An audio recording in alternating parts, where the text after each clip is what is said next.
주신 하나님의 말씀은 사무엘상 4장 1절에서 11절까지 말씀입니다.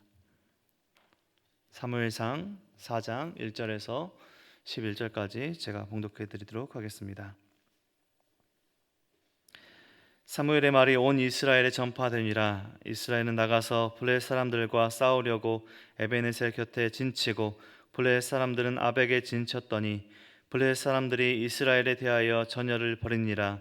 그 둘이 싸우다가 이스라엘이 블레 사람들 앞에서 패하여 그들에게 전쟁에서 죽임을 당한 군사가 4,000명 가량이라. 백성이 진영으로 돌아오매 이스라엘 장로들이 이르되 여호와께서 어찌하여 우리에게 오늘 블레셋 사람들 앞에 패하게 하셨는고 여호와의 언약궤를 실로에서 우리에게로 가져다가 우리 중에 있게 하여 그것으로 우리를 우리 원수들의 손에서 구원하게 하자 하니 이에 백성이 실로에 사람을 보내어 그룹 사이에 계신 만군의 여호와의 언약궤를 거기서 가져왔고 엘리의 두 아들 홈니와 비느하스는 하나님의 언약궤와 함께 거기에 있었더라. 여호와의 언약궤가 진영에 들어올 때 온 이스라엘이 큰 소리로 외치매 땅이 울린지라. 블레 사람들이 그 외치는 소리를 듣고 이르되 히브리 진영에서 큰 소리로 외치면 어찌 됨이냐 하다가 여호와의 궤가 진영에 들어온 줄을 깨달은지라. 블레 사람이 두려워하여 이르되 신이 진영에 이르렀도다 하고 또 이르되 우리에게 화로다. 전날에는 이런 일이 없었도다. 우리에게 화로다. 누가 우리를 이 능한 신들의 손에서 건지리요. 그들은 광야에서 여러 가지 재앙으로 애굽인을 친 신들이니라. 너희 블레 사람들아 강하게 되며 대장부가 되라.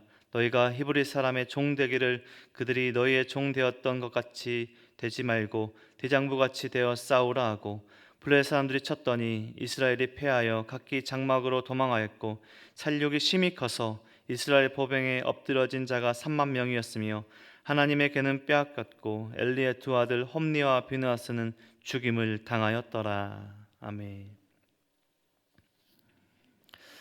우리는 사무엘상 말씀을 통해서 성경의 이스라엘 역사에서 사사기에서 사사시대에서 왕정시대로 이어지는 그 순간을 보고 있습니다. 사사시대와 왕정시대, 왕국시대가 오버랩되는 시대를 보고 있는 것입니다. 사사시대가 끝나기도 하고 통일왕국시대가 시작되는 그 시기입니다. 우리에게 익숙한 사무엘 그리고 사울, 다윗이 함께 살아간 그 시대가 우리가 마주하고 있는 사무엘상 본문인 것입니다. 마지막 사사인 사무엘 그리고 왕 다윗이 함께 살아가고 있는 시대입니다. 오늘 본문의 시기는 실로라는 이 지명의 하나님의 성막이 있는 곳에서 제사장이기도 하고 또 사사이기도 했던 엘리가 다스린 지 40년 되는 때이기도 했습니다. 이스라엘 백성들은 출애굽하고 하나님의 약속대로 가나안 땅에 들어갑니다. 가나안 땅에 들어가서 이스라엘 백성들이 마땅히 해야 할 일은 우상이 아니라 하나님만 바라보고 이곳까지 이끌어오신 하나님만 의지하는 하나님께 순종하며 살아야 했지만 우리가 사사기서 말씀을 통해서 보았듯이 사사기는 하나님의 백성들인 이스라엘 백성들이 하나님의 말씀을 잘 순종하며 살았더라 이렇게 나아가는 시대가 아니라 자기의 소견대로 죄악 속에 살아갔던 혼란의 시기였습니다. 사무엘상의 앞부분을 보시면 우리가 마주하고 있는 이 사무엘상 앞부분을 보시면 사사시대의 전형적인 패턴 그리고 사이클이 오늘 사무엘상 앞에서도 보이고 있습니다. 죄를 짓고 나면 심판이 있고 심판이 있고 나면 부르짖음이 있고 부르짖음이 있고 나면 구원이 있고 구원이 있고 나면 평안이 있고 또다시 죄를 짓는 이 사사기의 전형적인 사이클이 이 사무엘상 앞에 부분에도 있는 것입니다. 이스라엘 백성들이 죄악 속에 살아가면 하나님께서 이방 나라들을 사용하셔서 심판하시고 그 고통 속에서 부르시면 하나님께서 사사들을 세우셔서 구원하시고 평안을 주십니다. 사무엘상에서는 그 평안을 주신 사사가 바로 사무엘이 등장하는 것이죠. 이 장에서 고통의 순간을 지난 한나가 사무엘을 낳고 기도하고 찬양했던 하나님을 찬양하는 한나의 노래를 기억하실 것입니다. 하나님께서 낮추시기도 하시고 높이시기도 하시고 가난하게도 하시고 부하게 하신다는 이 장의 한나의 노래. 이 한나의 노래는 사무엘 상하의 말씀을 이해하는데 굉장한 핵심적인 주제들을 담고 있습니다. 하나님께서 교만한 자를 낮추시고 겸손한 자를 높이신다는 것. 하나님께서 사람의 죄악 속에도 그 죄악 속에도 불구하고 하나님의 목적을 이루어 가시는 것. 그리고 하나님께서 백성을 위해서 기름 부은 이 왕을 세워 가시는 이야기. 한나의 노래는 사무엘상의 전체적인 이야기를 통해서 실제로 이루어지고 있는 사건이기 때문에 이 한나의 노래 찬양은 굉장히 중요한 찬양이기도 합니다. 하나님의 말씀이 희귀해진 시대입니다. 제사장은 있고 제사는 있지만 하나님의 말씀이 부재하고 하나님께서 이스라엘 백성들의 예배와 삶을 기뻐하시지 않는 시대입니다. 그 시대에 아이였던 사무엘은 하나님의 말씀을 듣게 됩니다. 제사장이고 있던 사사였던 엘리와 그의 아들들 홈니와 비느하스가 하나님의 말씀을 듣고 이스라엘 백성들에게 전했던 것이 아니라 하나님은 또 다른 충실한 제사장이요 사사인 이 사무엘을 세우시고 하나님의 일을 감당케 하신 것이죠. 오늘 보면 4장 1절은 이렇게 시작했습니다. 사무엘의 말이 온 이스라엘에 전파되니라. 어제 본문에서 사무엘은 엘리 제사장에게 자신이 들었던 하나님의 말씀을 그대로 전했죠. 엘리 제사장 집에 내려진 하나님의 심판의 메시지를 그대로 전했고 엘리 제사장은 이것을 들었습니다. 그리고 계속해서 사무엘은 하나님의 말씀을 전하는 사명을 계속해서 감당해 갔습니다. 사무엘은 오늘 본문 4장 1절에 나왔다가 잠시 이야기 성경에서 사라졌다가 7장에서 다시 등장합니다. 아이였던 사무엘은 7장에 다시 등장할 때 나이가 들고 성숙한 모습으로 다시 돌아옵니다. 오늘 본문은 엘리 시대의 마지막 전쟁이 될 블레셋과 이 두 차례 전쟁과 그 전쟁으로 이스라엘이 언약궤를 빼앗긴 사건입니다. 오늘 블레셋과의 전쟁을 통해서 이스라엘 백성들이 무엇을 의지하고 있는지, 무엇을 하나님께서 심판하시는지 보여주시는 오늘 4장 1절에서 11절까지의 말씀입니다. 사사시대, 삼손의 시대부터 또 앞으로 다윗 시대까지 계속해서 등장할 블레셋 민족이 오늘 등장하고 있습니다. 이 블레셋과 이 이스라엘과의 전쟁, 두 차례 전쟁의 오늘 본문입니다. 블레셋은 이 해변가였던 아벡이라는 도시에 진을 치고 이스라엘은 조금 중턱에 있던 산지의 에베네셀에 진을 치고 전쟁이 시작됩니다. 사실 지리적으로만 보면 조금 높은 곳에 있던 이스라엘이 조금 유리할 수 있었지만 첫 번째 전쟁에서 이스라엘은 패배했고 군사 4,000명가량이 죽게 됩니다. 적은 피해는 아니었지만 완벽하게 패배한 것은 아니었고 진영으로 다시 돌아와 다음 전쟁을 준비해 볼 수 있을 정도의 패배였습니다. 첫 번째 전쟁에서 이스라엘과 블레셋 전쟁이 있고 패배했습니다. 이스라엘 백성들이 생각했던 패배의 원인이 무엇이었을까요? 그들이 하나님의 말씀을 의지하지 않았기 때문에 우리가 패배했다 이렇게 판단하고 나아가지 않았습니다. 우리가 하나님을 온전히 의지하지 않았기 때문에 우리가 전쟁에서 패했다 이렇게 생각하고 하나님께 나아갔던 것이 이스라엘의 백성의 선택이 아니었습니다. 그들의 생각과 판단은 우리가 전쟁에서 패배한 것은 언약궤가 전쟁터에 없었기 때문에, 언약궤가 우리 진영에 전쟁터에 없었기 때문에 전쟁에서 패배했다라는 어처구니 없는 생각을 합니다. 우리가 잘못 보면 이 본문을 보면 언약궤가 하나님의 임재의 상징이기 때문에 이들의 판단이 맞을 수 있겠다라고 생각하지만 이 이스라엘 백성들의 판단은 너무나 잘못된 생각이었습니다.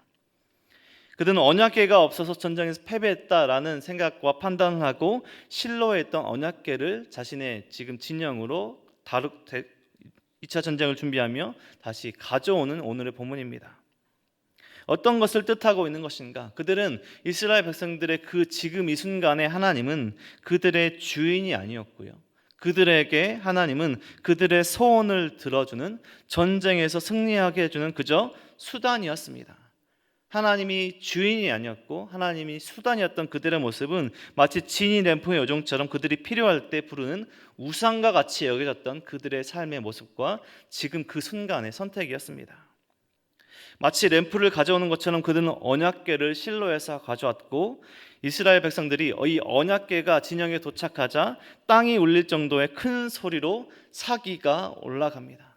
잘못된 자신감과 근거에 의해서 사기가 올라갔던 것입니다. 그들의 이 전쟁이 어떻게 되었을까요? 오늘 본문에서 우리가 함께 읽었지만 그들은 전쟁에서 대패를 하고 맙니다.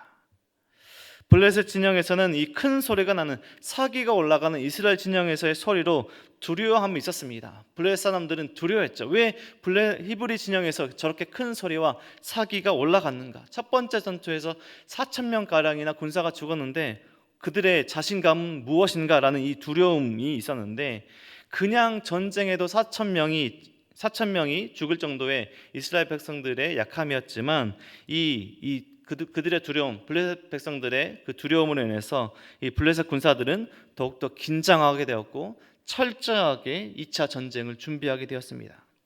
두 번째 맞붙은 전쟁의 결과는 참혹했습니다. 첫 번째 전쟁에서 이스라엘 군사들이 4천 명가량 죽었었는데요, 언약궤와 함께한 두 번째 전쟁에서는 3만 명이 죽게 됩니다. 어찌하여서 언약궤가 하나님의 임재의 상징이라던 그들의 자신감이었던 언약궤가 함께했는데 그들이 3만 명이나 죽게 되는 대패나 하고 오늘 본문이 끝나게 될까요? 두 번째 전쟁에서는 다시 회복할 수 없을 정도로 대패를 하고 남은 군사들은 뿔뿔이 흩어져 자기의 장막으로 도망치고, 이때 엘리의 두 아들 홈니와 비느하스가 죽는, 나중에 이 소식을 들은 이 엘리까지도 죽는, 전쟁에서 완전히 패배하게 되었고 그들의 승리의 상징이라고 가져왔던 언약궤마저 블레셋에 뺏기는 사건이 오늘 본문인 것입니다. 사무엘을 통해서 내려진 하나님의 심판의 메시지가 엘리의 고백처럼 하나도 땅에 떨어지지 않고 이루어져 가고 있는 오늘의 본문이죠. 오늘 짧게 읽어보았던 우리 2절에서 11절까지 두 차례 전쟁을 통해서 오늘의 말씀, 그리고 이스라엘의 두 번의 패배, 한 번에 4천 명 가량 죽었던 첫 번째 패배와 완전히 패배했던 대패 두 번째 패배를 통해서 우리는 무엇을 생각하고 우리 삶에 적용해 볼 수 있을까요? 하나님의 백성으로, 성도로 그리스도를 살아간다는 것은 어려움과 전혀 절망과 두려움이 없는 그런 삶이 아닙니다. 고통과 어려움 속에서도 함께 하시는 하나님을 의지하며 그 어려움을 이기는 힘을 주시는 하나님을 바라보는 것이 우리가 하나님의 백성의, 또 그리스도인들의 삶의 모습이 진정한 본질인 것입니다. 하나님의 백성들에게 하나님은 주인이시지 필요할 때 문질러서 소원을 들어주는 진리의 램프의 요정이 아니시죠. 하나님은 우리의 주인이시지 결코 우리가 필요할 때 불러내서 소원을 들어주는 진리의 램프의 요정이 결코 아니신 것이죠. 우리는 하나님을 주인으로 모시며 살아가고 있습니까? 아니면 오늘 이스라엘 백성들의 잘못된 판단과 생각처럼 필요할 때 하나님을 불러서 우리의 소원을 들어주는 우리의 수단으로 삼고 믿고 따라가고 있습니까? 하나님께서 은혜를 베풀어 주셔서 우리에게 선물로 주신 것들이 우리의 자랑과 우리의 주인이 되어서 그것만 있으면 우리가 인생에서 승리할 것만 같은 근거 없는 자신감으로 우리가 살아가고 있지는 않습니까? 하나님께서 우리에게 주신 은혜에 주신 선물 같은 것들을 우리의 자신과 우리의 주인 삼아서 그것을 가지고 있을 때 우리가 승리할 것이다, 우리가 그것을 가지고 있을 때 인생에 승리할 것 같은 그런 잘못된 자신감과 근거로 살아가고 있는 우리의 신앙과 모습이 있지 않습니까? 우리의 재산과 우리의 작은 지식과 우리의 관계, 명예, 이것이 우리의 언약궤가 되어 우리가 그것들을 섬기며 하나님을 섬겨야 되는데, 이스라엘 백성들이 언약궤를 섬기고 있는 것처럼 우리가 잘못된 것들을 섬기며 살아가고 있는 것은 우리의 인생은 있지 않습니까? 하나님은 우리의 실패로도 패배로도 하나님의 선하신 목적과 뜻을 이루어 가시는 분이십니다. 때로는 승리뿐만 아니라 패배도 하나님의 뜻입니다. 하나님께 간절하게 간구하는 우리의 기도 제목들 중에 하나님께서 거절하시는 것도 하나님의 뜻이라면 그것이 축복의 길이고 그것이 진정한 형통의 길인 것이죠. 그것을 받아들이고 우리가 하나님을 의지하며 살아가는 것이 하나님께서 원하시는 진정한 하나님의 백성의 삶과 기도의 모습인 것입니다. 우리의 실패, 그리고 패배, 그것이 하나님의 축복이라는 것을 깨닫는 것도 필요하다는 것입니다. 하나님의 백성들은 어려울 때, 고통의 때, 절망의 때 하나님께 겸손히 엎드려 기도하는 하나님의 뜻을 구하는 사람들입니다.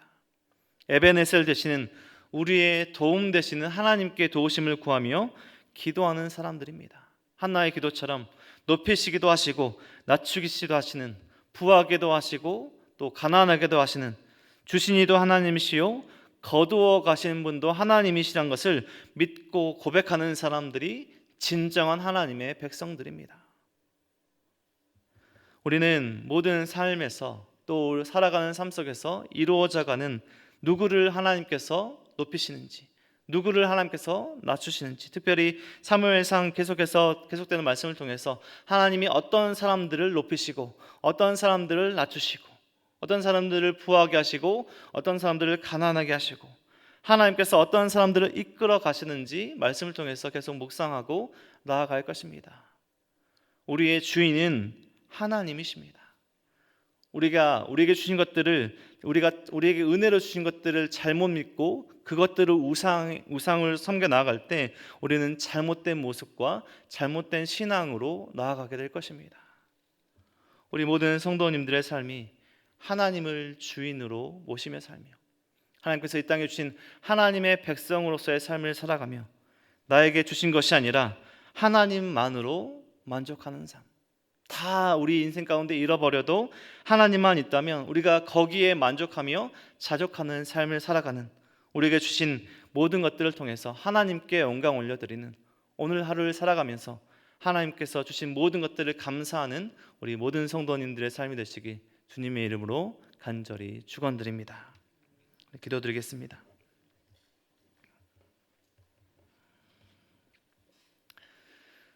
하나님 감사합니다. 오늘도 말씀하여 주시고 말씀으로 또 예배로 기도로 하루를 시작하게 하시니 감사합니다. 하나님, 우리가 어려울 때 또 고통과 시험의 때 우리가 잘못된 것들을 의지하며 나아가려고 할 때 하나님, 우리 신앙과 우리의 삶 속에 말씀하여 주셔서 온전히 하나님만 믿고 살아가는 우리의 삶이 될 수 있도록 인도하여 주옵소서. 하나님, 우리가 이 세상 살아가며 다 잃어버려도 하나님만 있다면 만족합니다라고 고백할 수 있는 그런 건강한 믿음과 성숙한 믿음을 허락하여 주시고 우리 성도님들 삶 가운데 말과 행실 속에서 하나님을 높이며 하나님을 진정 주인으로 모시는 우리 삶이 될 수 있도록 붙들어 주시옵소서. 하나님, 우리 공동체와 우리 가정과 우리 개인에게 주신 기도 제목들 그 하나하나 하나님께 간절히 구하며 진정 우리의 도움 되시는 하나님께 도움을 구하는 우리의 신앙이 될 수 있도록 도와주시고 잘못된 것들을 구하는 것이 아니라 진정 하나님께서 기뻐하시는 뜻을 구하며 하나님께서 원하시는 기도의 모습으로 살아가는 우리 모든 성도님들의 삶이 될 수 있도록 축복하시고 인도하여 주옵소서. 모든 은혜와 사랑 감사드립니다. 우리 사랑하신 예수 그리스도 이름으로 기도드립니다.